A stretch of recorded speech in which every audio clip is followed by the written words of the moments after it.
Good evening. Everybody take their seats. Welcome. Welcome to the Colorado Mesa University Civic Forum. If you haven't heard of the Civic Forum, I'll give you just a quick overview of what it is. We've been at this project for about the last year or so, and really our goal is to provide a venue and bring experts on issues to campus and really expose both the community and students and the rest of our campus community to the issues and the ideas of the day. We want to provide a place where people can get together in a civil fashion and discuss big issues and learn about them and maybe learn something along the way that they didn't know when they walked in the door. So that's really our goal with the Civic Forum. We've had a number of speakers to campus, and where our goal is to continue to try to do that. If you have ideas or suggestions or connections of folks that you would love to bring to Grand Junction, please look us up and let us know. We're always open to ideas, and we really want to try to do more and more of this. So welcome to campus. We're excited to have you all here. You'll notice that our partner tonight for the debate is the Steamboat Institute, and this is our second event. We did an event last fall with the Steamboat Institute as part of their Campus Liberty Tour, and they've been a great partner in terms of being willing to engage with us and work with us to try to bring speakers and events to campus, and we're thrilled to have them. So without further ado, I'm happy to introduce the chairman and CEO of the Steamboat Institute, Jennifer Schubert Aiken. Please help me give her a welcome.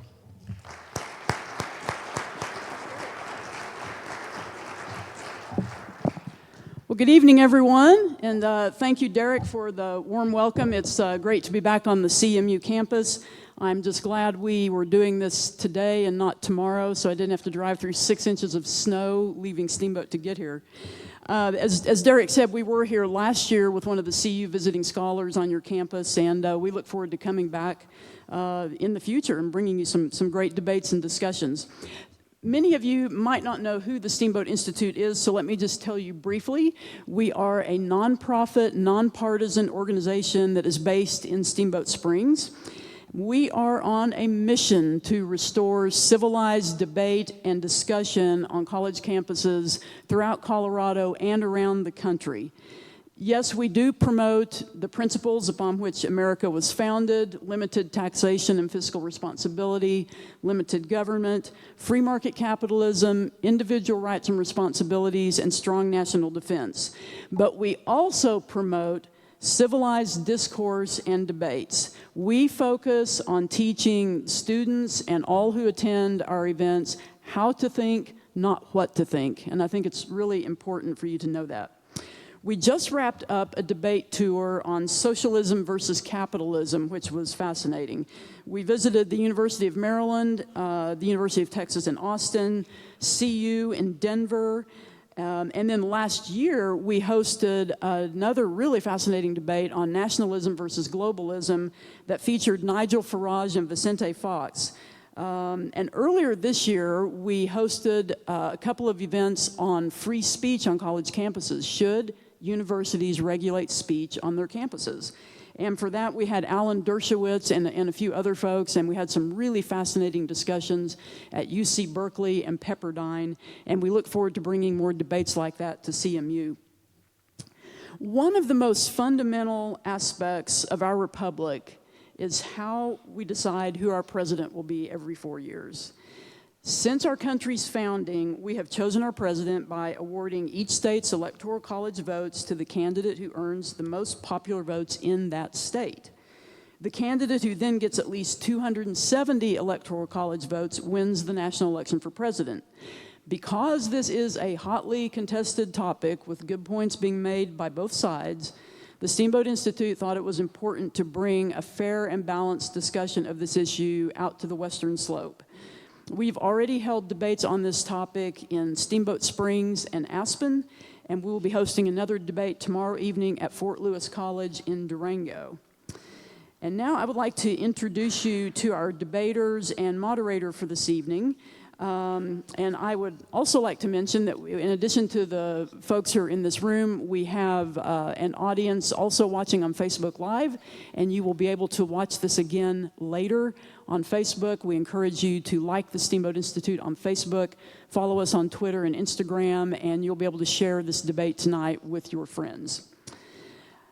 Trent England serves as Executive Vice President at the Oklahoma Council of Public Affairs, where he also directs the Save Our States project and is the David and Ann Brown Distinguished Fellow. Trent formerly hosted a morning drive time radio show in Oklahoma City, and he has filled in for various radio hosts, including Ben Shapiro. He previously served as Executive Vice President of the Olympia, Washington-based Freedom Foundation, where he earlier developed and directed the foundation's Constitutional Studies program and Citizen Action Network. He was also a candidate for the Washington State House of Representatives and a legal policy analyst at the Heritage Foundation. Trent is a contributor to 2 books, The Heritage Guide to the Constitution and One Nation Under Arrest, How Crazy Laws, Rogue Prosecutors, and Activist Judges Threaten Your Liberty. His writing has also appeared in the Wall Street Journal, USA Today, Washington Times, Hillsdale College's Imprimis Speech Digest, and other publications. Trent holds a law degree from the George Mason University School of Law and a Bachelor of Arts in Government from Claremont McKenna College. He lives in Oklahoma City with his wife and their 3 children. Our other debater this evening is Patrick Rosenstiel. Patrick presently serves as Senior Consultant to the National Popular Vote Campaign. As CEO of Ainsley Shea, a Twin Cities-based public affairs firm with a worldwide impact, Pat is a nationally recognized figure on the topic of national popular vote. He has deep experience in the world of public affairs, international relations, public relations, and market research.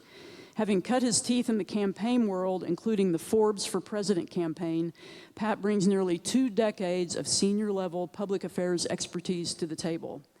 He advanced initiatives related to national defense, Social Security reform, Medicare Part D, and drug reimportation.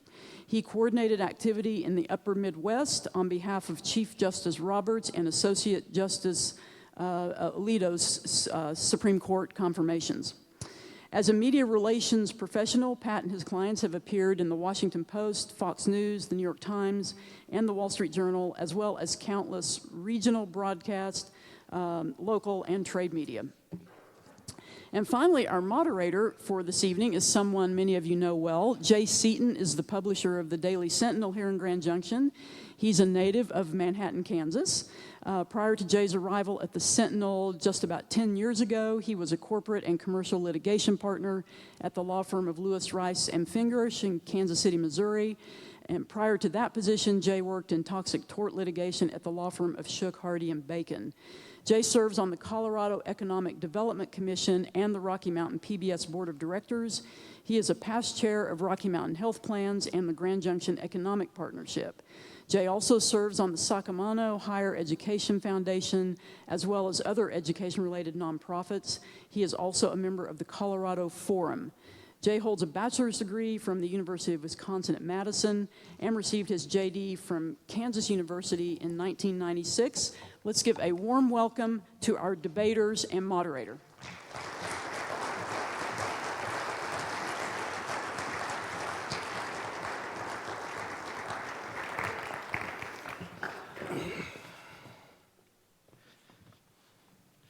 Well, welcome, all of you guys, and thank you for coming. Lots of familiar faces here. You didn't get to see us during the introductions. My name's Jay Seton, and will you guys introduce yourselves briefly? I'm Trent England. Pat Rosenstiel. So welcome to the debate about the Electoral College versus the National Popular Vote Compact. I think this is one of the most interesting issues of our time, and you guys are in for a treat. We've got an amazing panel here. I'm going to try to frame the issue at a very high level, and then our debaters will get, I think, far more granular through the course of the debate. But just by way of high-level roadmap for today, I'm going to try to set up the issue. Then each of our debaters will take 5 minutes to give an opening statement, and then we'll get into the meat of the Q&A of the debate. And then we'll take questions from the audience. And I think we've got volunteers here with cards that you can write your question down, and we'll take those questions and present them to the debaters. And finally, we'll have some closing statements from our debaters. So on to the issue. At a high level, I think it's fair to say that the framers of our Constitution were somewhat suspicious of democracy. And that is they were suspicious of the rule of the unwashed masses, the demos. So they created a representative republic with some important democratic features. They did not create a direct democracy. Nowhere is this clearer than in their design of the Electoral College. And I'm going to read that language for you right out of my pocket constitution. It provides, in selecting a president in relevant part, each state shall appoint in such manner as the legislature thereof may direct a number of electors equal to the whole number of senators and representatives to which the state may be entitled in the Congress. So essentially, this is the original design. The framers contemplated that each state would elect its own electors, and those electors would assemble in an electoral college and choose a president, not unlike the way a pope is selected. It was behind closed doors, and they were trying to determine who in this country is best suited to be president. What has come of the Electoral College, of course, we all know is much different from what the framers originally designed, but it retains core elements of federalism. Under this system, states have real power, and states with smaller populations have greater representation in the Electoral College per person than larger states. That's by design. But it has led to some outcomes that some people consider unacceptable. In 5 presidential elections, the winner of the popular vote did not win the presidency, including 2 of the last 5 elections. That does not feel like one person, one vote. The National Public Vote Compact is an interstate compact that states can elect to join that sends that state's electoral votes in favor of the winner of the national popular vote. The compact will not be triggered until and unless enough states join that there are 270 electoral votes included in it. That's enough to guarantee that the winner of the popular vote will be president. In the 2019 session of the Colorado State Legislature, Colorado became part of the national popular vote. But thanks to someone in this very room, the citizens of this state, Colorado, will get to vote on whether the state stays in the compact or not. So sharpen your pencils. This is important. It's going to be fascinating. Before we get to the debate, the opening statements, I need to take a quick poll. Who in this room is in favor of retaining the Electoral College as it presently exists? Who in this room is interested in joining the National Popular Vote Compact? And who is undecided?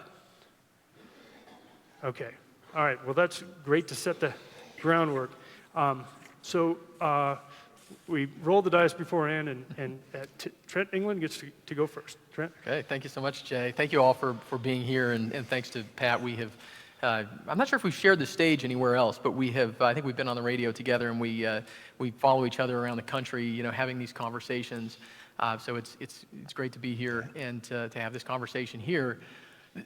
The Electoral College has served our nation well, and I think that's the question we should ask is, we'll get into some of the history and maybe we'll talk about what the founders were thinking and things like that, but the real question is, how has it served our nation? And it has served our nation well in 3 particular ways. The Electoral College stops politicians from running regional campaigns. It also stops Washington, D.C. from taking over control of our elections. We don't have presidential appointees in Washington, D.C. who are in charge of presidential elections, right? Donald Trump's not running the presidential election next year for his reelection. Barack Obama in 2012, his appointees were not in charge of his reelection, right? That's because we have a state-based process in the Electoral College. And it also contains disputes within individual states. It uses state boundaries like the watertight compartments on an ocean liner, where if you have a dispute, somebody says there was fraud or bad ballot design or whatever it is, it's at least contained in one state. You never have a nationwide recount, for example, under the current Electoral College, but you would under NPV. National Popular Vote claims to make all voters equal mathematically. And I know we're going to talk about that, but needless to say, just because voters are mathematically equal does not mean that politicians will treat them all the same.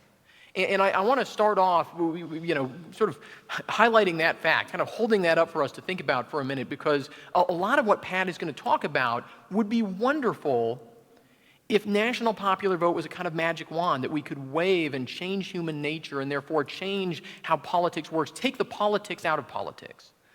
But you can't take the politics out of politics, right? And so many of the things he's going to talk about as defects in the current electoral college system he would shuffle the deck. We would have those problems manifested in some different way under the NPV compact.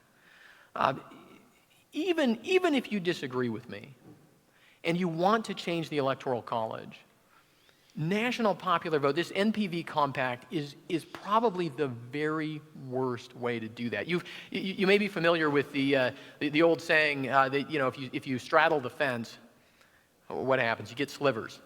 Right? And NPV is like that. It tries to, on the one hand, say to people who want to get rid of the Electoral College, and that's really where it came from. It came from people who want to get rid of the Electoral College, but they couldn't build the consensus to amend the Constitution. And so they came up with this plan, which in their eyes, and I think this is legitimate, is as close as you can get to abolishing the Electoral College without changing the Constitution. But you're going to hear a lot tonight about how this is just modifying the Electoral College, and NPV keeps in place the state-by-state process, and that's all well and good, I guess, if you're trying to sell it to people who want to keep power in our states. But the reality is, this came from people who want to abolish the Electoral College, and it really, it's sort of like, if you take a 5-gallon bucket and you turn it upside down and you stand on it and use it as a ladder, you can't pour water in it anymore. It's not a bucket, right? NPV would take the Electoral College, turn it upside down, and use it in a way that it was never intended to be used. And you're going to hear that, this isn't even a debate about the Electoral College. It's just a debate about how to modify some rules under the Electoral College. And I just think that's a little bit disingenuous. I mean, at the heart of this debate, and I've been doing this for a long time, Pat's been doing this for a long time. I've been interested in the Electoral College since the 1990s when I was in college. It's great to be back talking about this in another college. The heart of this debate is whether we should have a 2-step state-by-state process to elect the president, which provides the benefits I talked about in the beginning, or whether we should try to move away from that. And if we should try to move away from that, should we adopt this kind of Rube Goldberg unstable scheme that claims to create a national popular vote but doesn't really create a national popular vote? Or should we have a more honest conversation about whether we should change the Constitution if that's really what Americans want? I don't think we should. I think the Electoral College has served us well, and I look forward to the conversation. Patrick. Yeah, thanks, Trent. I didn't know what I was going to say until you told me what I was going to say.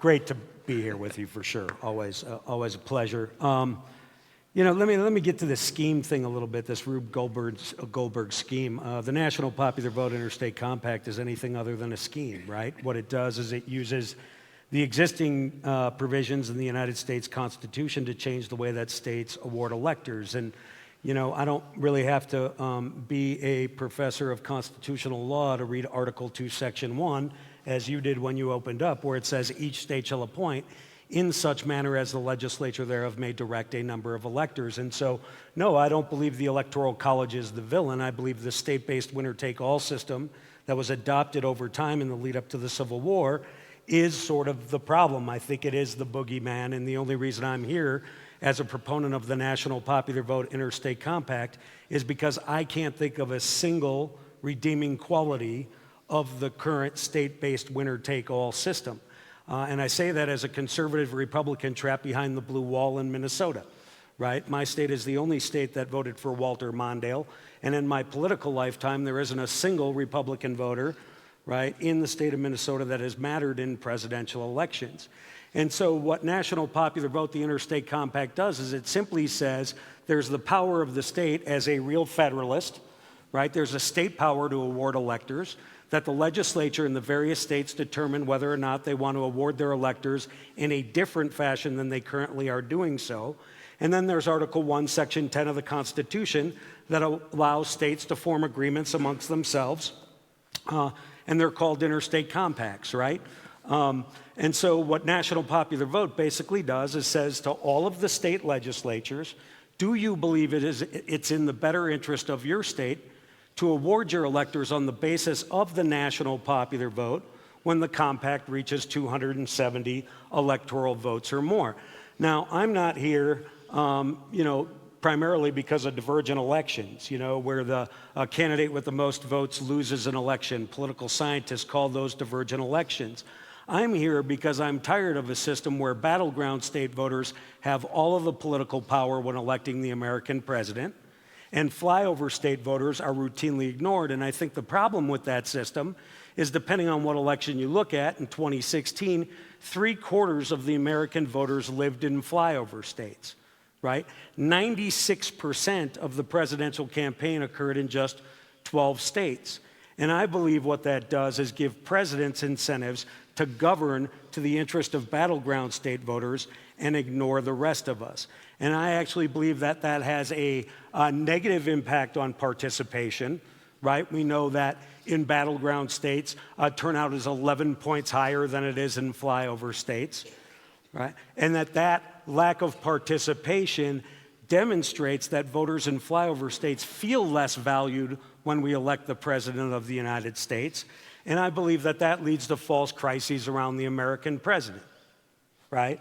And so right now, we have an American president right now who, on a daily basis, one that I supported, right, is fighting sort of this crisis of legitimacy on a daily basis because we have a state-based winner-take-all system where the candidate with the most votes did not win, and 3/4 of American voters feel like they're on the political sideline in that decision, and they can't live with the result. So I'm here primarily as a proponent for the National Popular Vote Interstate Compact because I'm interested in having a system where every American voter in every state feels politically relevant in every presidential election, because I don't believe we should be praying to the tyranny of the minority or the majority on a state-by-state basis. There were 1.2 million votes cast for Donald Trump in the state of Colorado in 2016. Not one of them had an impact in any significant way on the presidential outcome because all 9 of our electoral votes here went to the Democratic candidate. What I'm interested in, and I'm concerned about how a Democrat feels in Oklahoma as well, in all fairness. But what we need is a system where Republicans, Democrats, unaffiliated voters feel valued in the American political process so that we can line up and beat each other, win an election, live with the results, right? And if we lose, get organized to win the next one. And I don't think you should have to live in a battleground state to be politically relevant. The current system traps you in that system, and we're not stuck with it. Thank you, gentlemen. That's a great way to set the table here. So, Trent, I'm going to start with you at a sort of elementary level softball. In your view, who are the winners and losers under the National Popular Vote Compact? Sure. So one set of winners under NPV would definitely be political consultants in quote-unquote safe states. And this, I've seen this before as I've traveled around the country. Political consultants in California, Republicans and Democrats, right? It didn't matter. They saw that they could make a lot more money off of presidential elections under this system, right? And that would be true in any quote-unquote safe state. And so you certainly see that. The media is the same way, not to cast aspersions on the media, but I've seen that before as well, where media recognize that in certain markets, they would get a lot more of the share of presidential advertising.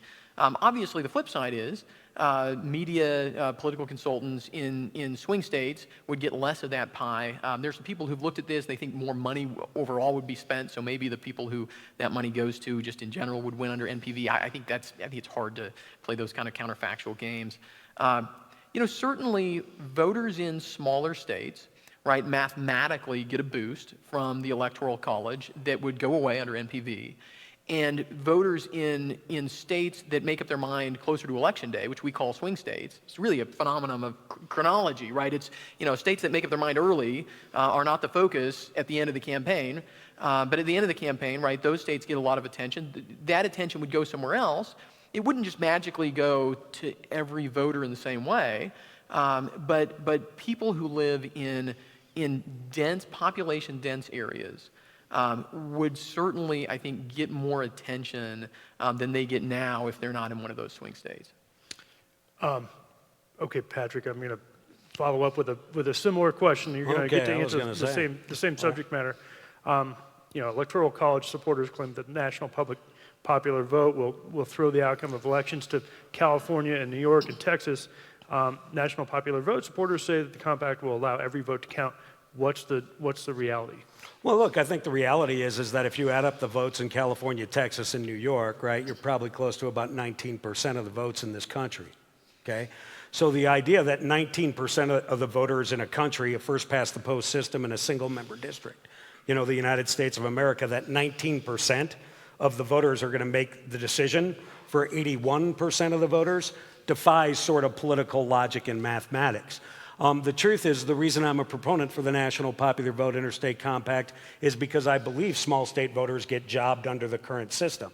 And I think small state senators like Bob Dole thought that when they sued New York over their state-based winner-take-all system back in the 70s, right? And they just thought New York had way too much power when it was a battleground state under the current system.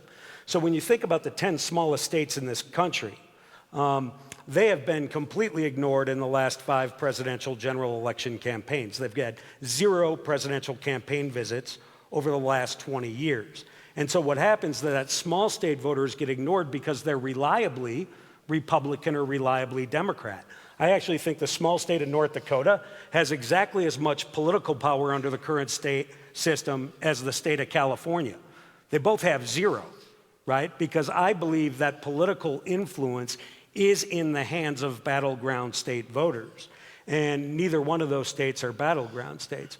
Now, the idea that population centers are going to control everything, I was concerned about the same thing. I mean, you and I share politics. I was concerned. I don't like, big liberal cities any more than the next guy making political decisions for the rest of us. But when you add up the voters in the top 100 cities in this country, it's 1/6 of the voters. That means 5/6 of the voters in this country don't live in big cities. 1/6 of American voters live in rural America. So why are candidates going to focus on the interests of 1/6 of the voters and ignore the other 6th? Now, the reason Cory Gardner is the senator from the state of Colorado isn't because he drove huge margins in the city in Colorado, right? He campaigned all over this state, and he won the hearts and minds of Colorado voters. So the truth is in a national popular vote system, I am not afraid of my ideas. I'm interested in taking my ideas to the American people. If they resonate with more American voters than the other team's ideas, I'm not afraid to have that conversation. If they don't, I'm not afraid to regroup and have it again. So the idea that we need to be afraid of big cities, boo, or that small states somehow, some way, under the state-based winner-take-all system, have this magnified influence under presidential elections, I simply reject it based on experience. I'll tell you a quick story. I don't know how much time I have left on this answer, but there's a guy named Ed Schaefer who's a friend of mine. He was the governor of the state of North Dakota. When he was the governor of the state of North Dakota, the Missouri River runs through North Dakota, South Dakota, and Missouri. When he was governor of North Dakota, he never once sided with Missouri on issues related to the Missouri River. When he was President Bush's Secretary of Agriculture, he never once sided with North Dakota because Missouri was going to be a battleground state. That's how small state voters get treated under the current system. That's not theory on my part. That's my truth because I experienced it, and I know that's how things occur. All right, Trent, I want to take you into an area that Patrick just touched on. Under the current electoral college system, smaller states have more electoral votes per population than larger states. For example, Wyoming residents have 1 electoral vote per 170,000 in population, but Californians have 1 electoral vote for every 550,000 in population. Why should where you live determine the value of your vote? Sure. So this is a question that goes all the way back, right? And you go back and you can read James Madison's notes and you can read about the debate over this. But the political reality is simple. Imagine you have 2 groups of people. One group of people live in a big city, and they're close to the institutions of power, the offices of the media, the universities, the government offices. They tend to be wealthier, as cities tend to be. The other group of people lives in a rural area. They're more spread out. They're further from those government offices, universities, media institutions, right? If you have the same number of people in each group, does that mean that they have equal power? No person with any common sense would say yes. Obviously, right, if you live closer to the halls of power, if you're wealthier, if you have more access to the institutions of power, you have more power. I saw this in a practical way when I ran for the state legislature in Washington State, where I grew up back 13 years ago. Starting off my campaign, you look at a map, you look at geography, and in this campaign, of course, every voter is mathematically equal. But you see that some voters live close together, and some voters live down long driveways and have big dogs. And so I did not build a campaign strategy based on, well, all these voters are mathematically equal, so I'm gonna close my eyes and just point to a house and go there, right? That would be absurd. In a world of finite resources, which is the world that we live in and that political campaigns operate in, you will have a campaign strategy under either system. Some people will get more attention, some people will get less attention. What the American founders figured out, and what is still true today, is that if you live in rural or small town America, right, you just have less political power than if you live in Manhattan or Washington, D.C. I mean, that's just common sense, right? That's not controversial. Patrick plays a little sleight of hand when he talks about cities, by the way, because I went to school I would say in Los Angeles. But I was about 20 cities east of Los Angeles. I was still in Los Angeles County. If you take just the little city of Los Angeles, not a very big place. Los Angeles County has almost twice as many people in it as the state of Colorado. Los Angeles County, right, 10 million people. Colorado about 5.6, I think, million people. If you take the Los Angeles Metroplex, and you take the Chicago Metroplex, and you take the New York Metroplex, there are more people in those three cities than live in the entire state of California, about 42 million people. A campaign strategist would be fired if, under Patrick's set of rules, he said population density is irrelevant, every voter is mathematically equal under this set of rules. He would be fired. He would not have a job. That would be absurd. It's better under the system that we have. No system is perfect, but at least we have some semblance of balance and respect for diversity. So the question I'm going to pose to you, Patrick, will allow you to address that.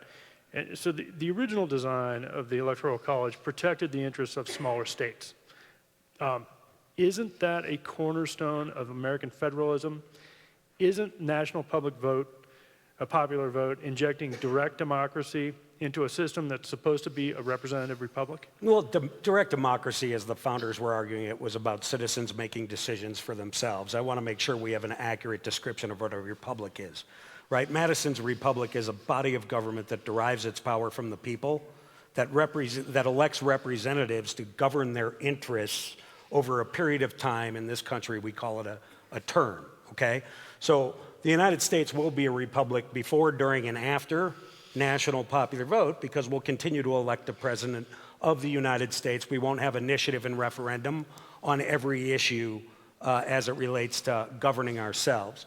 I sort of reject the premise that the United States Senate was there to protect the small states. As a matter of fact, the founders based the Electoral College on total number of representatives in Congress to get Virginia, the biggest state of the Union, to go for it, right? Virginia had more people at the time. It wasn't New York, it wasn't Pennsylvania. Virginia, in their agrarian society, was the biggest state at the time and would have the most members of Congress. So I don't believe I don't believe that the Electoral College is there to protect small states. And if it does, I've already told you it's doing a bad job, right? Because small states are wholly ignored under the current system. This idea that small states are going to be ignored under a national popular vote, I just fundamentally reject.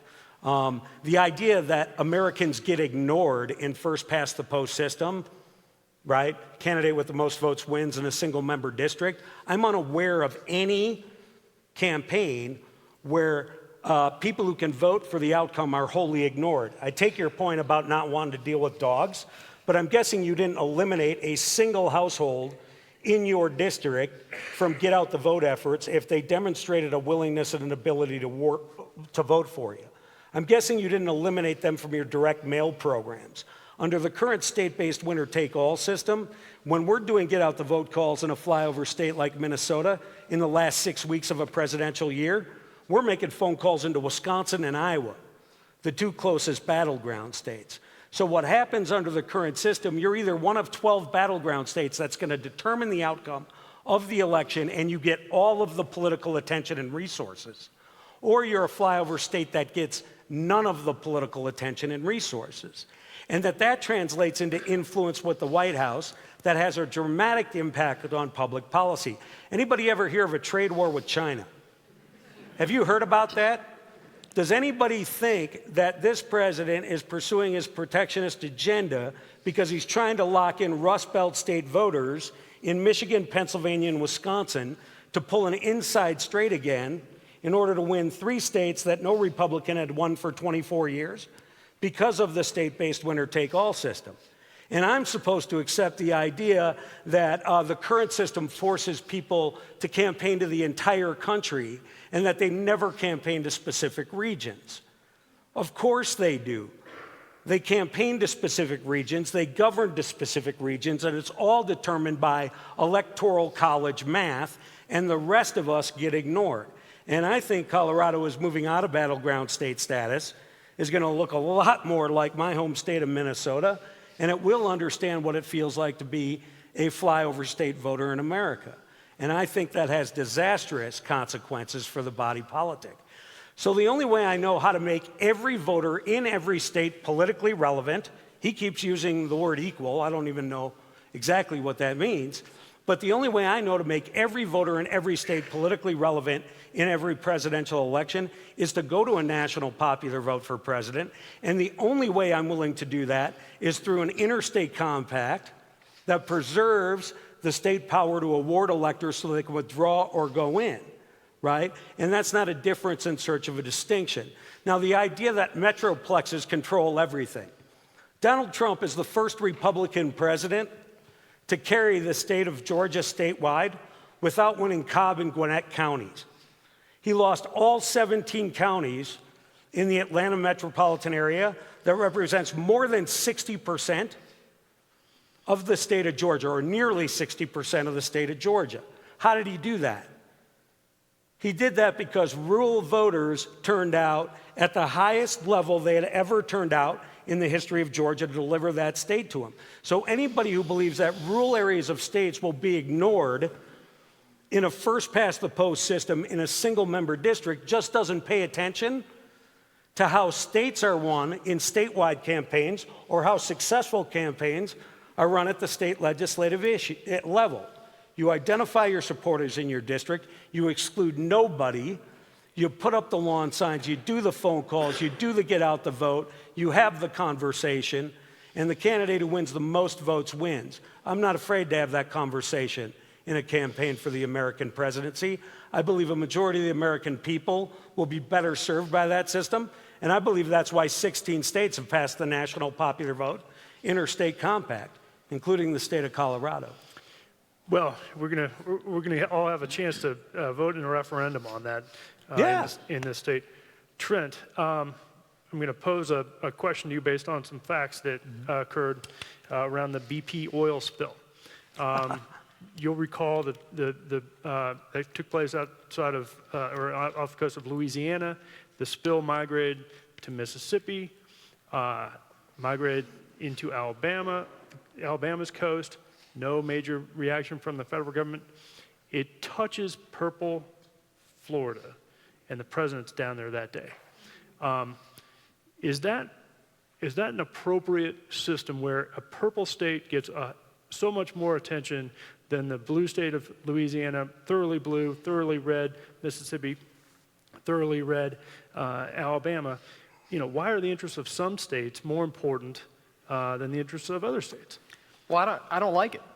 I mean, the bottom line, right, is that politics always gets distorted by human nature at the most basic level, right? But there's a lot going on there. Florida is a swing state in Senate races, U.S. Senate races. Florida is a swing state in gubernatorial races. Florida has a lot of people in it, has a lot of congressional districts. Some of those are swing congressional districts. Under an NPV system, Florida would still get a lot of attention.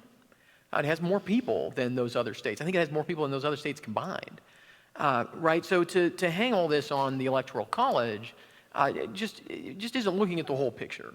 And again, I mean, the problem is, I would take national popular vote so much more seriously, which, by the way, I got equal from your slogan. That's NPV's slogan. But I take them so much more seriously if they would game out the system and tell us who wins and who loses.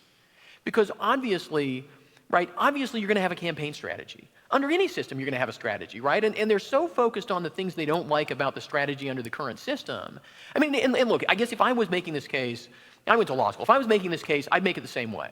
I would try to convince you out there of all of the things that you might not like that might be attached to the current rules, and never really talk about how things would work under the other set of rules, right? Other than in a theoretical way, right? The kind of way that the American founders made fun of over and over and over again in the debates and in the Federalist Papers, this armchair politics that pretends like, well, if we just tinker with the rules, we're going to solve the fundamental problems of human nature and take the politics out of politics.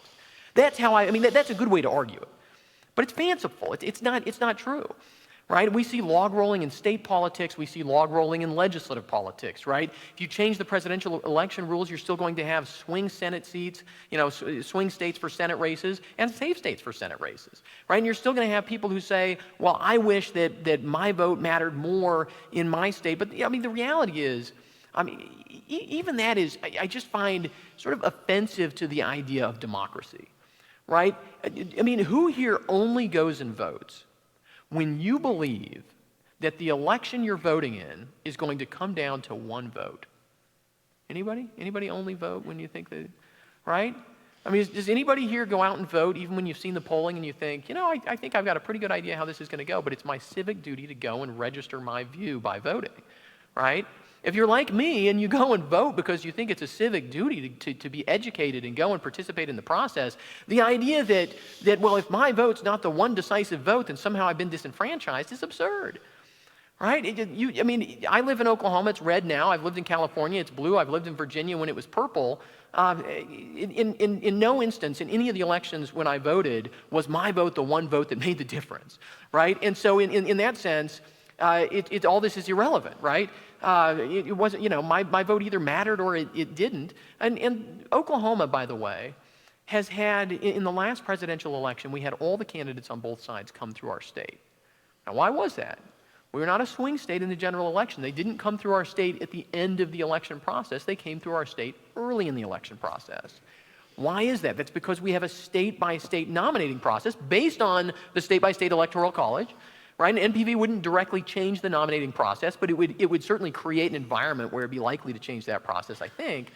Right? And because it's a state-by-state process that's staggered, the candidates go and visit all these places, and it's a good thing. It's a better thing, right? It's a good thing that they have to go up and stand in the frozen, outside of the frozen New Hampshire Dunkin' Donuts, shaking hands with people who they never see in the halls of power in Washington, D.C. I think it's a wonderful thing that we have a political system that shoves candidates out into the states and limits their ability to game the system. And I think the Electoral College limits their ability to game the system more because it prevents them from winning by going to places where they're already popular and just running up the score.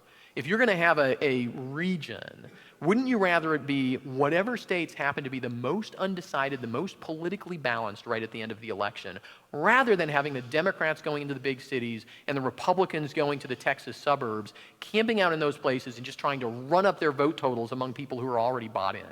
Right? I think that's a worse system, and I think it's a realistic possibility under NPV. Patrick, I know you want to respond to that. Well, I would just say I know why they went to Oklahoma, which was to raise $7 million out of Oklahoma from its political economy and spend it, $164 million in the battleground state of Florida. I mean, they go to Oklahoma early to be an ATM to pull out the political resources so they can fight and win and wage a campaign in the battleground states where these campaigns are decided. I mean, I doesn't can't that- tell. Well, but Doesn't that mean that Oklahoma matters? So Trent, you're Trent, arguing that Oklahoma is totally well, irrelevant. I'm saying in the and you're last saying they 6 have weeks to of go the there and campaign, they raise gave money. $7 million to the two major party candidates for president, and they get exactly $64 spent on television waging a campaign for their hearts and minds in Oklahoma in the last 6 weeks of the campaign. All flyover states do is export their political economy and political influence to battleground states under the current system. And you have to concede that voters of the I-4 corridor of Florida, for example, have far more political influence under the current system than voters in the entire Mountain West region. I mean, because unless you can win the I-4 corridor of Florida, you can't win Florida's 29 electoral votes. And so, you know, we know what will happen under a national popular vote for president. We know what happens in campaigns where the candidate with the most votes wins in a single member district. We know how it works here in Colorado. We know how it works in California. We know how it works in Oklahoma. We see these first past the post systems everywhere. And the truth is it will make every voter relevant. A national popular vote for president in every presidential election will make a Republican unaffiliated, or Democratic voter in this room relevant in presidential elections, whether Colorado is a battleground state or not. And we know that because we see how governors and senators are elected. That's what happens in Oklahoma. Let me throw that to Trent. If you live in a red state, thoroughly red, like Indiana or Oklahoma, and you're a Democrat, is there any reason for you to vote in a presidential election under the current system? I mean, if you believe it's a civic duty. I mean, if you live in a state that is 54% right going for the Republican candidate and you're a Democrat, why go out and vote, right? I mean, that's beyond the margin of error, right? If that's from a respected pollster the day before the election, I mean, you know, if that pollster is really doing the job, then you know how the election is going to go in that state right at the end. I mean, the idea that you should only go out and vote if you think that there's a high probability that your vote's going to be the one deciding factor is absurd in presidential politics. And what I worry about under NPV is that, look, Pat wants you to think that the whole country will be a swing state, right? The reality is we'll have a lot of people in a lot of elections trying to turn the whole country into a safe state, right? The media will be out there. If the media has a favorite candidate, and sometimes I think the media seems to have a favorite candidate, maybe not, but if the national media has a favorite candidate, do you think that they're going to be telling voters who particularly don't support their favorite candidate, this election's really close, you better go out and vote, looks like it's going to be 50-50, or do you think they're going to say, hey, our little prediction needle is pointing, 99% toward this particular candidate over here. We know she's going to, whoever it is, we know that candidate's going to, we guarantee you. Why would you go out and vote? Whether you're in Colorado or Florida or Oklahoma, right? They will turn the whole country into a safe state. And they will suppress the vote, and we will not see voter turnout go up, we'll see voter turnout come down. Well, if this is all true, I mean, if this is all true, then tell me your theory on why turnout and participation rates are 11 points higher in battleground states than flyover states, and then tell me why Oklahoma has the lowest participation rate in the country in presidential years. I mean, what sort of explains that if it's not sort of flyover state voters not feeling relevant in presidential years? Trent, I want you to answer the question, but I just want to remind people, if you have your own questions, please turn in your cards. And if you don't have a card, put your hand up and we'll make sure that you get one. But if you have them, please turn them in. Trent, sorry. So we're at a college, so I'm gonna say two words I would never say in any other debate: regression analysis, but which is only meaningful to some people here. But look, these same states typically have swing Senate seats, swing gubernatorial elections, competitive races for Attorney General and Secretary of State, and all kinds of things going on, right? To say that it's just presidential politics and nothing else, first of all, is obviously wrong. But then you also have to look at there are quote unquote safe states, particularly in the Northeast, that have very high turnout rates. Why is that? Because they have a political culture based on a kind of a town meeting politics that I think is really cool. If you go up to New Hampshire or Vermont or places like that, you should try to dip your toe in this and see how this works. It's a neat system. It engages people at the grassroots level on a regular basis. And even states like Massachusetts that are predictably, reliably blue, Vermont, right? Predictably blue. Vermont, by the way, used to be the most predictably red state. Now it's one of the most predictably blue states. Those states have high voter turnout. Now, does it help to have a competitive presidential election? Absolutely yes, but it's competitive, right? And even in a national election, when people say, oh, well, you know, the media's out there saying, well, we think we know how the national election is going to go.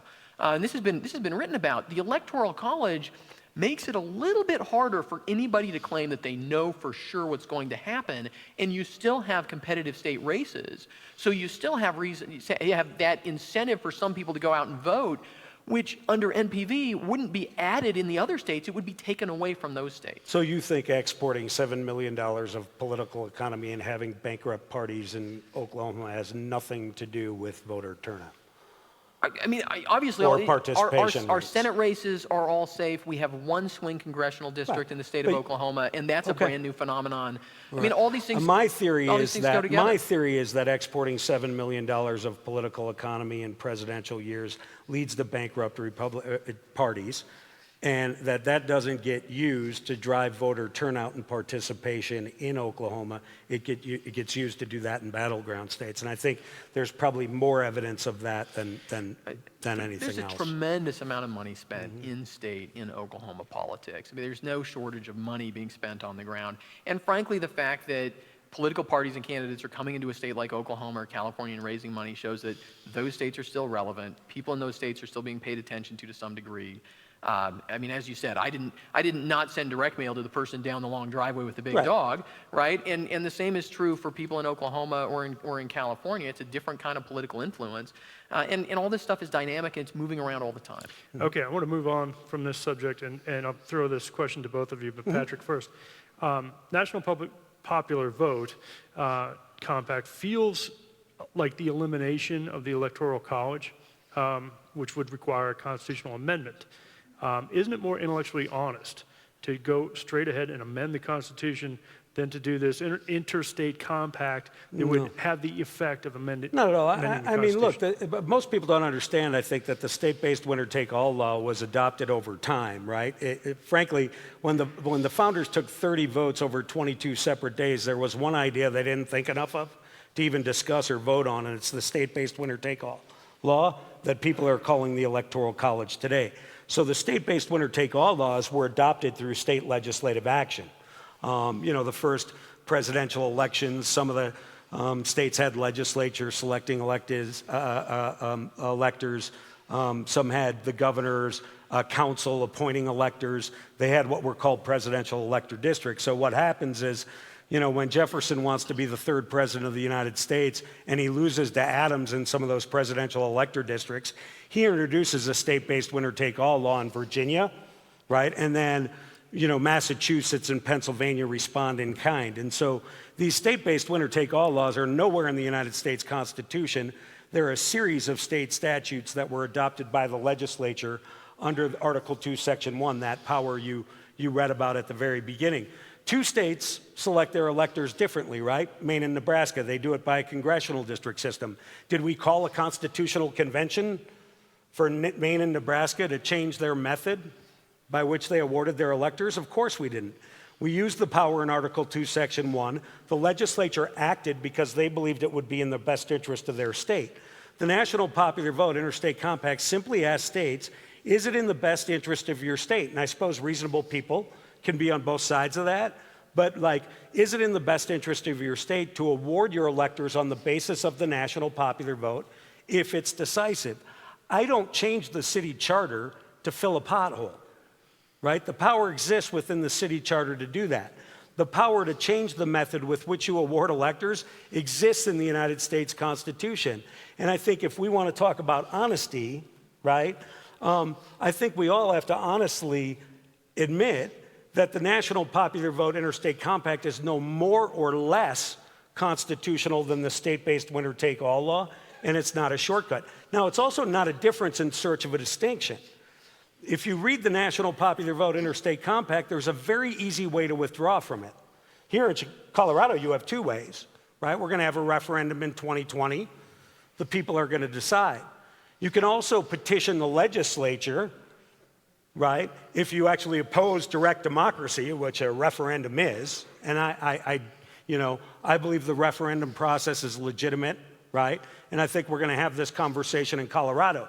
But the easier way to withdraw from the National Popular Vote Interstate Compact is to petition your legislature to take a simple majority vote to withdraw from the National Popular Vote Interstate Compact.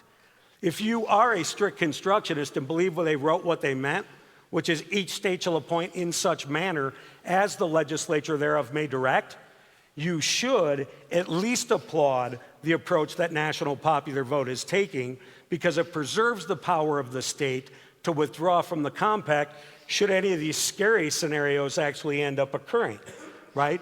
Unintended consequences are exactly that.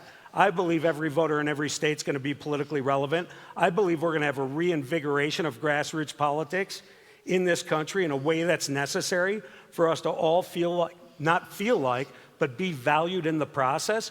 But if that doesn't occur, I may become a full-throated proponent for withdrawal from the compact. So, no, I oppose a constitutional amendment.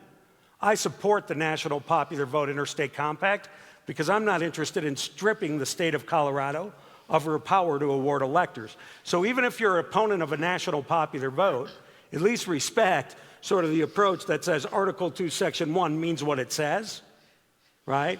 And if you have a problem, appeal to the legislature to withdraw.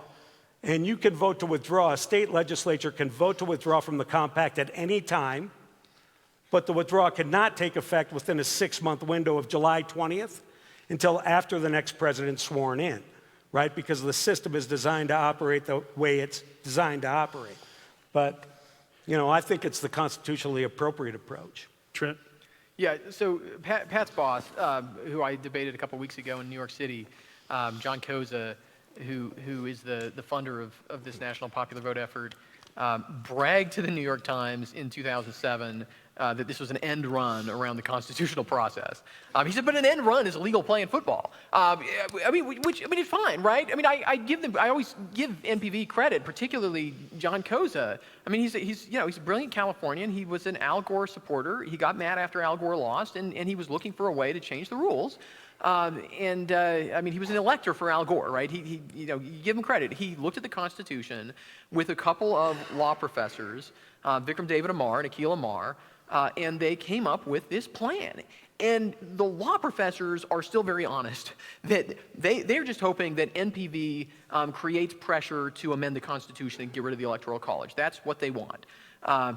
And Dr. Koza has kind of changed his tune over time because he's won California, he's won Illinois, he's won Maryland, Massachusetts, Vermont, right? He's won the states that tend to be on the left where people are much more opposed to the constitutional state-by-state process.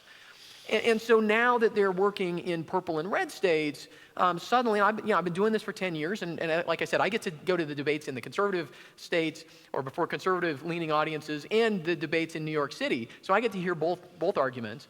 And now the argument has shifted to, oh, we love the Electoral College. I actually had a woman yelling at me in Delaware earlier this year because they had a hearing on the compact. And I pointed out, just in a sort of a friendly, informational way, that look, a lot of the people supporting this compact are opposed to the Electoral College. They've called for its abolition. For example, they testified before I had, for example, the League of Women Voters since the 1970s has called for the abolition of the Electoral College. And this woman was furious at me outside saying, that's not our position. We've never called for that, because she had these talking points from NPV, and they're told, don't say that, don't admit that. Finally, her friend tapped her on the shoulder and said, actually, that's been our position since the 70s. Look, I don't disagree that Pat has this very unique position, but most of the people on Pat's side want to abolish the Electoral College, including the two law professors who wrote the plan that Pat is peddling. Okay, thank you, guys. We've got some great questions from the audience, and I want to get to those. And so, Patrick, I'm going to send this one your way. Would we be having this discussion if Hillary had won? Yes.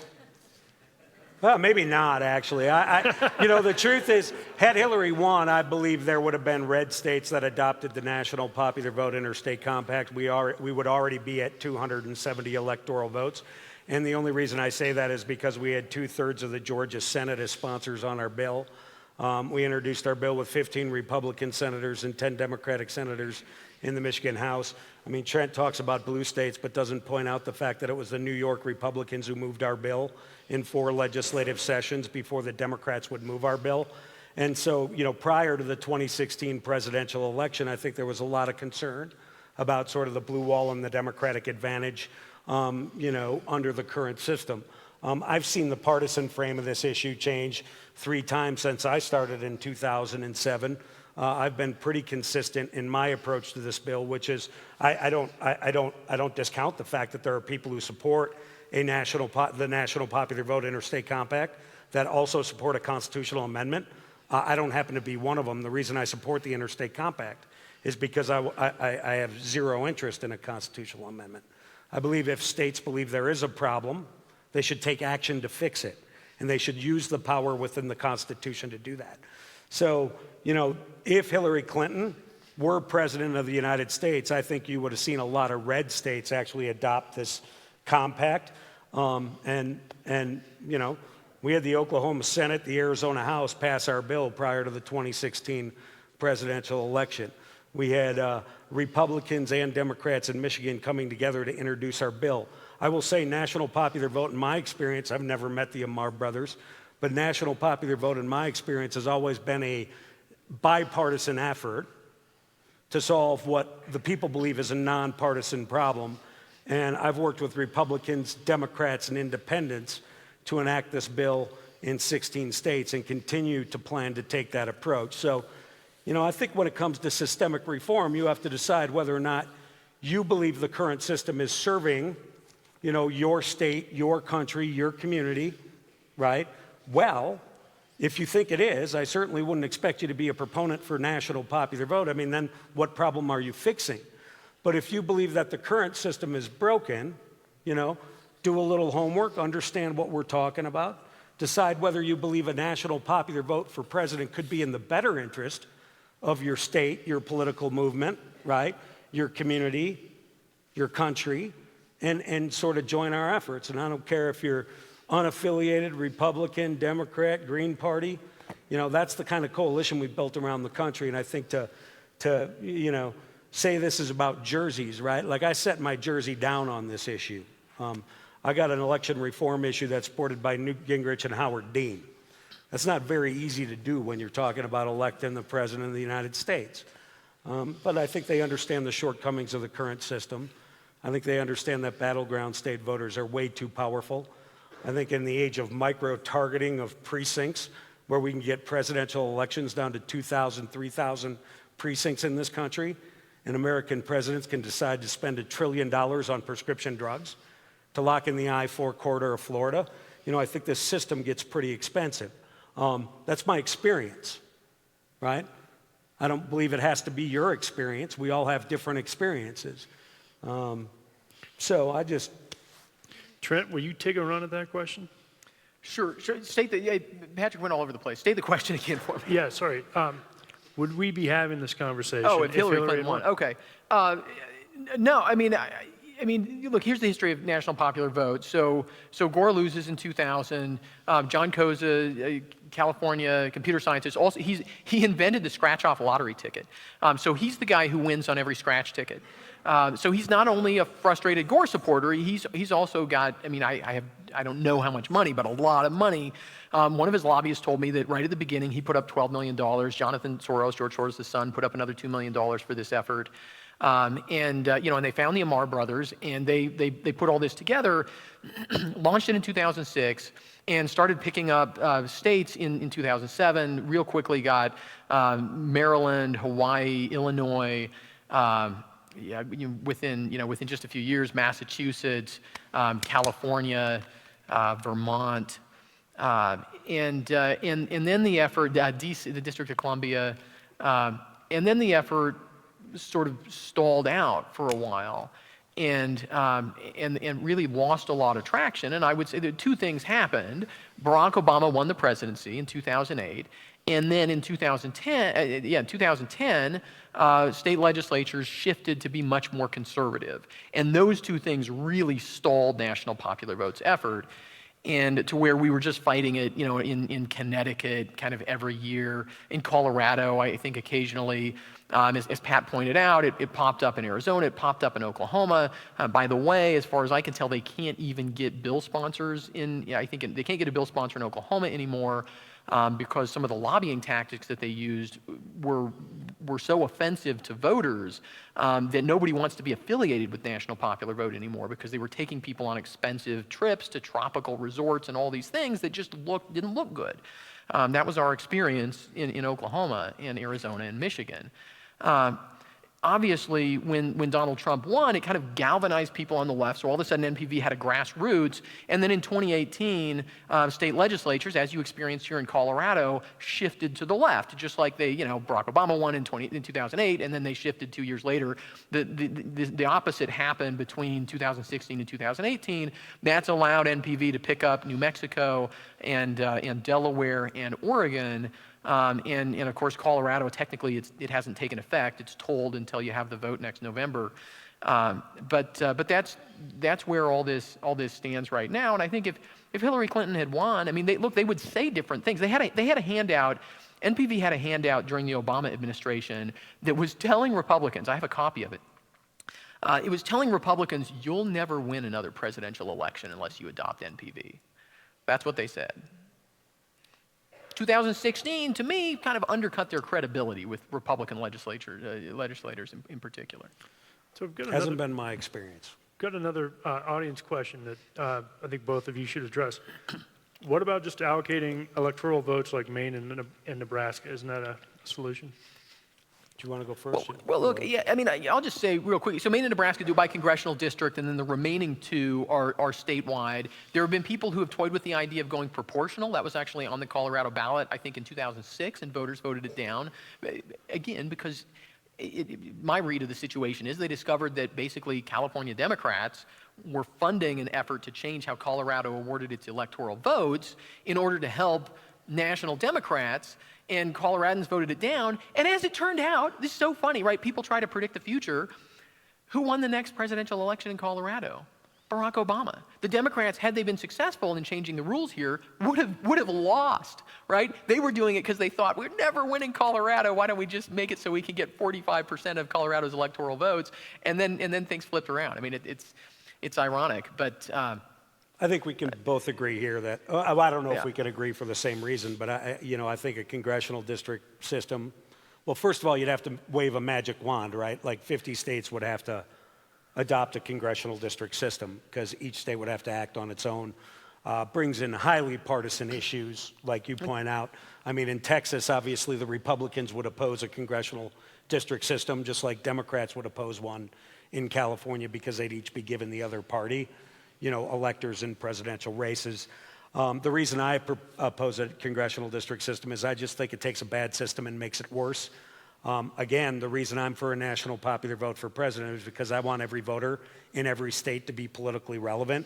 What happens in a congressional district system, if I could wave my wand and make every state adopt it, you'd probably have 60, 65 competitive congressional districts in the country in a presidential election. And so you'd have fewer voters involved, not more. So for example, in my home state of Minnesota, the first congressional district would be a battleground congressional district. And I can promise you that if the Mayo Clinic in the southern part of Minnesota went to the president and said, here's what we want, they'd have more influence than anybody else in Minnesota or many other voters in the country. I think we saw that happen in Nebraska's second congressional district. Barack Obama was able to win that congressional district based on the fact that Warren Buffett, right, favorite son in Omaha, supported the president. I think there's a lot of billionaires who've got, influence with American presidents, but I think Warren Buffett was the billionaire who had the most influence with the Obama administration on railroad policy and stuff. And I don't think it's because he was from the second congressional district. I don't think that was a coincidence. I'm not that naive. So. I will say, like, I agree Yeah. with Pat on the congressional district method. I will say, though, if people honestly thought, like, say California, if California state legislators who adopted national popular vote really just saying, we believe in democracy, we want a more directly democratic system, so we want NPV, which doesn't take effect right away, we want all of our voters to matter, right? If they really believed that that was a moral and not a political cause, they could have just made California go proportional. Now, the Democrats would have lost some political power that way, but if they thought it was a moral issue, if they thought it was a moral issue, not a political issue, if they wanted to make all of the voters more, quote unquote, relevant in California, they would just change the rules in their own state rather than trying to change them in Colorado. To that point, I think Senator Hildebrandt in Michigan tie-barred proportional plan to the National Popular Vote Interstate Compact because he believed that it would make Michigan more competitive through a proportional system until the compact took effect. And I'm not going to speak for the California legislature just because I don't speak for the California legislature. That's a fascinating point. Another audience question, and this is a fact question, but it brings up a larger issue. Which are the states that have gone to the popular vote? Which state legislatures have approved this? And I know which most of them are, and they're mostly blue. So if you can recall, can you tell us which states? I think Arizona is the only non-blue state. Well, Arizona didn't adopt the compact. The House passed the bill. You rattled off pretty much all of them. They're all blue states. Yeah. I mean, that's what you'd recognize them as on a map, right? They're Democratic states in campaigns for president. But I think it's important to point out the question is the rest of the country going to take these blue states up on the opportunity to make every voter in every state relevant, right? And that's part of the calculus. I mean, it's not lost on me that I'm in rural Colorado, right? And rural Colorado oftentimes gets outshouted by Denver and the Denver metropolitan area. Well, I would say a national popular vote for president allows rural Colorado to work with the Central Valley in California, the Republican L in places like Minnesota, right? Now, the truth is like cities like Oklahoma City where they're, are Democrat voters, they get to work with other places too. But at the end of the day, I think rural Colorado has a lot more in common with the Central Valley than it does in Denver. And so under a national popular vote system, every voter in the Central Valley, we all talk about big bad California, boo, right? Let's not forget that even in the worst years, 4 out of 10 voters in California vote for the Republican candidate for president and nobody gets squat for it, right? Now, under the current system, 55 electoral votes are locked in from California, which is, 8 times more? No, that's a little high, but 7 times more, at least, than the electoral votes you get here out of Colorado, right? So the question is, do we believe we should have a national popular vote for president where every voter in every state, no matter what their political persuasion is politically relevant in presidential elections? And, if the answer to that question is yes, national popular vote, interstate compacts are a great way to do that. It's the only way to do that, in my estimation, and it's the best way to do it. And if the answer is no, ask yourself why you're afraid of your ideas. I mean, I'm not. I believe I have ideas that resonate with more American voters than the Democrats. I honestly do. But Well, Trent, why haven't we'll have a campaign to find out. Trent, why have not red states jumped on board with this? I mean, several different reasons. I mean, one is just the math, right? I mean, Pat can claim that big cities, big metropolitan areas aren't going to control everything as much as he wants. I just don't think that's true. For the reason I pointed out before, right? You take the 3 biggest cities in our country, there's more people than in the entire state of California, right? What is that? There's more than, it's like 8 times more, 7.5 times more people in those cities than in the entire state of Colorado. And it's great to say, hey, people on the Front Range can work with people in the Central Valley. If you add up those 2 populations between the Front Range and the Central Valley, how many people do you think that's going to be? I mean, I can't rattle that off, but I mean, like suburban Denver? I mean, if Pat's right and you feel like Denver is the tail that wags the dog in Colorado, I mean, if Pat's right about that, his system takes that national. And I've talked to voters in California who say, not only do I support the Electoral College, Republican voters, right? Supposedly they're lost and they're disenfranchised. They say, not only do I value the Electoral College because it puts a lid on how much LA can just run up the score, generate votes for one team because it's so lopsided there. I wish we had an Electoral College to elect the governor in California. That would be a better system, right? I mean, so you can't have it both ways. So that's one thing. Republicans recognize that math, and they just believe that. Right now, you also see on the Republican side, and Republicans and Democrats view these things very differently, but there's a real concern, and I think this comes from the fact that Republicans do look at big cities and see them, for the most part, entirely controlled by the other team. There is tremendous concern about vote fraud among Republicans. And look, whether you believe that is true or not true, right? Then there's a lot of concern about vote suppression from Democrats, right? But again, whether you think those things are true or not true, for Republicans, there's tremendous concern that maybe the rumors are true. Maybe the Democrats could generate hundreds of thousands of fraudulent ballots in Los Angeles, Chicago, and New York. And under NPV, right, under the Electoral College, I said at the very beginning, electoral issues are contained in individual states where they happen. So running up the score in Illinois doesn't get you anywhere. But under NPV, a stolen vote in Los Angeles cancels out a vote in Colorado. But they aren't compartmentalized under the current system, because when Electoral College votes go to be counted, they get commingled, right? So like election law in California affects Colorado because California's 55 electoral votes get mixed with Colorado's 9 electoral votes. So issues aren't compartmentalized. If you're concerned about fraud and abuse, or if you're concerned about suppression, I would argue that it's way more impactful under the current system. Voter suppression laws, for my Democratic friends, right? Voter suppression laws, most people point to North Carolina, right? North Carolina happens to be a battleground state currently in presidential elections. So they target, if you believe suppression is occurring, they target their suppression efforts at a battleground state. Now, the biggest case of fraud I know, right, that people talk about and point to, whether you believe it happens or not, is the Acorn case in Milwaukee, Wisconsin, where Acorn was manufacturing, allegedly, 10,000 right, fake votes in Milwaukee, Wisconsin in 2007. This was when they believed Hillary Clinton was going to be the Democratic nominee. They believed Wisconsin was going to be the critical swing state in that election. And if you can manufacture 10,000 votes in a critical swing state, you can flip 10 electoral votes and the entire outcome in a campaign. And so if you're concerned about those kinds of things, I would argue that the current system is a problem. The only thing I want to address is, I think a lot of people think the cities are way more Democratic than they are.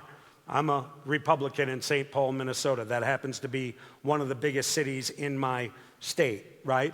When you add up that population in the 100 cities, that's one-sixth of the voters. It votes about 63% Republican, okay?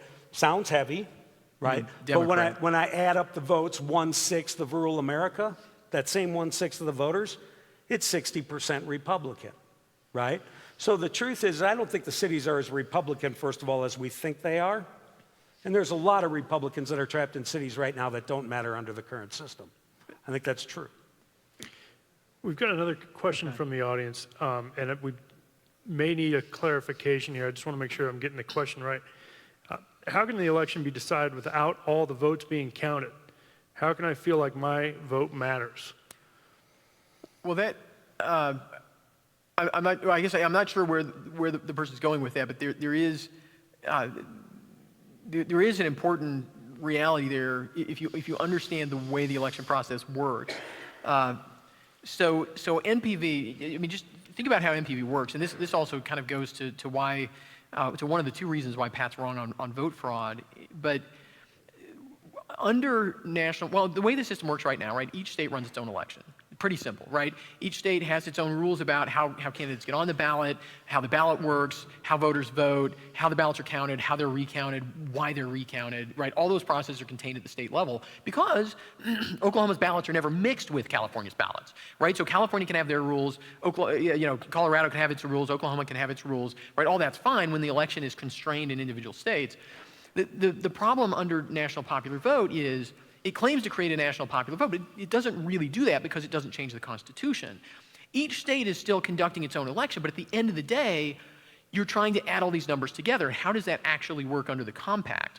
Colorado Secretary of State would say, okay, other states, send me your totals.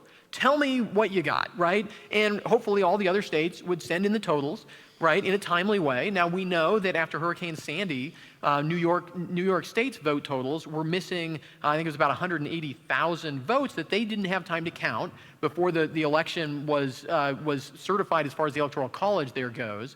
But they already knew the margin in New York State was bigger than that, right? So they could certify their outcome for the state of New York, right? If it's a national popular vote, that would matter. And any problem like that wouldn't be contained in New York. It would spill over and affect everything. So Colorado would just say, hey, send us all your totals. And Colorado, Secretary of State would say, we certify this as the national popular vote result. And the Secretary of State in California would do the same thing and hopefully certify the same number, but it would be independent. And look, here's the real problem. And this gets more to human nature, right, than the law. But these are the kinds of things I'm concerned about, right? The measure of a system is of an election system is whether people can trust it. What happens when a voter in San Francisco, an important voter, right, a big donor to the San Francisco Democratic Party, is watching MSNBC on election day and they're being told, you know what, the Republicans are only within striking distance in this presidential election because of systemic vote fraud wouldn't be North Carolina, the Democrats run that now, but or at least can control the governor's office, but in Texas, right? Texas is, and what if important voters in Texas are sitting around watching Fox News hearing the only reason Democrats are within striking distance in this election is because they're stealing votes in Los Angeles, right? Is the Secretary of State in Texas really going to ignore his or her own political future and say, well, I'm just going to take California at their word? NPV says all trust, no verify. I've got no power to make sure it's correct. There's no way to do it. The NPV compact literally is silent on recounts, disputes, anything like that, which means it's all left to federal judges, right, or to the politicians. And in California, is the Secretary of State going to say, I'm going to ignore my own political future and certify a narrow election victory for the Republicans when all of my voters, right, think that the people who are going to decide whether I get to become governor in the next general election in California are saying that this is fraudulent, right? That would be a disaster of a kind we've never had to face because we've always contained our elections within individual states. So we've reached the end of our Q&A, and Patrick, I know you want to address what just came up. I mean, I can do that in the closing statement if that's what you want to do. Yeah, please. You each got an opportunity for a 2-minute closing statement, and Trent went first on the opening, so Patrick, why don't you take it? Yeah, I would just say recounts and disputes under the current system are dealt with by federal judges too. I mean, just look at the 2000 election. So the idea that this current system is pristine and there are no problems. As it relates to counts, right, there are things called rapid transmission laws. How elections work in America is that precincts report to counties and that is a public number that could be used by any of the chief election officials of a compacting state to come up with a verified count of the state. So how they work is you vote in precincts or towns up in New England, right? They report to the county. That's rapid transmission. That's a public number that can be added up by a simple calculator. And then the county reports to the chief election official of the state. Those are 2 public records that are available to the chief election official. So here's what I'll close with, okay? The National Popular Vote Interstate Compact that was passed by the Colorado legislature and signed by the governor has been fully vetted by 16 jurisdictions now and many more. Republicans and Democrat legal counsel, independent legal counsel, constitutional scholars. The one thing I can promise you is that when National Popular Vote, the Interstate Compact, reaches 270 electoral votes by July 20th of a presidential year, we are going to have a national popular vote for president. The compact will operate the way that the compact is designed to operate, and it will have been adopted through the state legislative process as outlined in the United States Constitution. So really the simple voting question in Colorado, right, is do you believe that a popular vote for president is in the better interest of the state of Colorado, your region, your community, your country, than the current state-based winner-take-all system? And if the answer to that question is yes, you're a yes on national popular vote, the Interstate Compact. If you're a no, ask yourself, why not? What is it that you believe the current system is doing for you that a national popular vote for president won't? Because I believe a national popular vote will make every voter in this auditorium, no matter their political affiliation, politically relevant in every presidential election moving forward. And I hope that's the case. Thank you. Trent? Grand Junction's a beautiful place. You're all fortunate to live here, and I was excited when Jennifer told me we were going to do a debate here. Grand Junction has about 63,000 people in it, and if you feel like Grand Junction gets ignored by the Denver Boulder crowd, national popular vote would take that problem and make it national. There are 10 million people who live in Los Angeles County, right? Again, almost twice as many people as live in the great state of Colorado, and more than 3 times the number who live in my state of Oklahoma. There is a benefit to having a 2-step, state-based, geographically based election for president. No system's perfect, right? You can't take the politics out of politics. But you don't have to take my word for it that a system like our Electoral College is a good one. You can look around the world. Because if you look at countries like Canada, United Kingdom, Australia, Germany, India, Italy, Spain, they all elect their presidents or prime ministers or chancellors through a 2-step, geographically based process. Some of them call it an electoral college, most of them don't. Most of them have a parliamentary system, but it's basically doing the same thing. The countries that operate the way Pat wants us to operate, the big ones, are Russia, France, and really Russia and France at least have they have a 2-step, they have a runoff system, so that when Emmanuel Macron got 23% in the national popular vote, they had then a runoff. NPV wouldn't have a runoff. 23% would be fine to win a presidential election under Pat's system. The country that really does what Pat wants to do here is Mexico. This is a Mexican-style direct election system, right?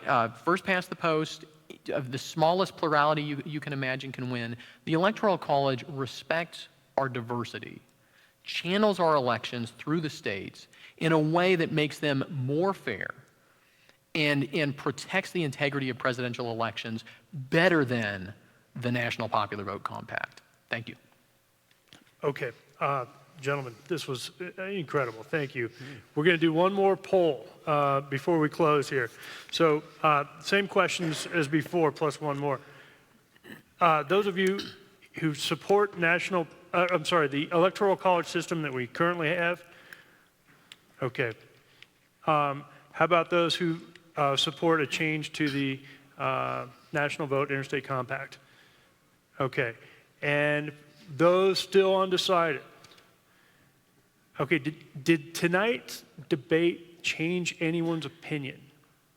Change anyone's position on this? Okay, well, wonderful. And I think Jennifer's going to deliver some closing remarks. First, yes.